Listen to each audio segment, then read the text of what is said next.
बड़ी खबर सामने आ रही है। गणेशोत्सव के बाद बीएमसी चुनाव का प्रचार प्रसार शुरू कर दिया जाएगा। आपको बता दें कि राज्य में स्थानीय निकाय चुनाव की घोषणा जल्दी की जाने वाली है। राज्य में नगर निगमों द्वारा ड्राफ्ट वार्ड संरचना की घोषणा कर दी गई है। इसलिए अब ये पक्का हो गया है कि राज्य में गणेश चतुर्थी के तुरंत बाद सभी प्रचार प्रसार अभियान शुरू हो जाएंगे। मुंबई, पुणे, नासिक, पिंपरी चिंचवड, नागपुर सहित राज्य की सभी महत्वपूर्ण नगर पालिकाओं की ड्राफ्ट वार्ड संरचना की घोषणा कर दी गई है।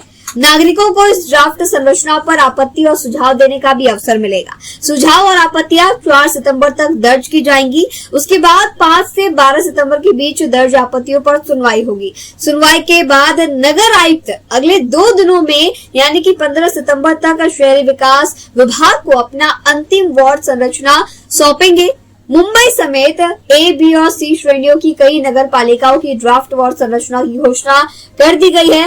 इसमें मुंबई, नवी मुंबई, कल्याण डोंबिवली, पुणे, पिंपरी चिंचवड, नागपुर और नासिक शामिल है। ड्राफ्ट वार्ड संरचना को स्थानीय विकास चुनाव में पहला कदम माना जा रहा है। मुंबई में वार्डों की संख्या 227 पर बरकरार रखी गई है, यानी मुंबई में करीबन 227 वार्ड पर चुनाव होने वाले हैं। तटीय सड़क, अटल सेतु और मेट्रो के निर्माण को वार्ड संरचना में शामिल किया गया है।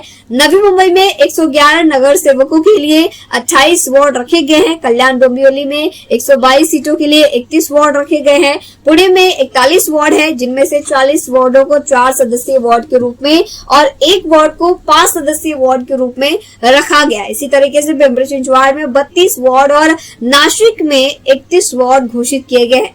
इस समय की सबसे बड़ी खबर सामने आ रही है कि अब जल्द ही बीएमसी चुनाव का भी बिगुल मुंबई में बजने वाला है और गणेशोत्सव के बाद आगामी निकायों की चुनाव की जो तैयारियां है वो शुरू हो जाएगी।